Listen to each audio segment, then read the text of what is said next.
Bulan puasa je rasa macam insecure kan, rasa macam mulut tu extra busuk. Korang tahu tak kenapa bila bulan puasa kita rasa macam mulut kita busuk?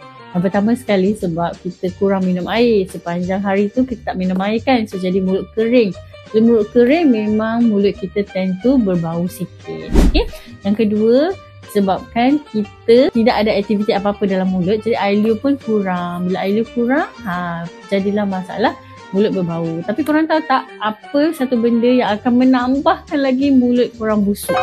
Iaitu karang-karang gigi yang korang tak buang sebelum berpuasa ni. Jadi doktor sangat-sangat recommend sebelum puasa ni kita buang dulu karang-karang gigi yang korang dah simpan lama tu, supaya bila masuk bulan puasa, walaupun kita kurang minum air, walaupun mulut kita kering, dia tidaklah terlalu busuk yang tidak menyenangkan orang sekeliling kita.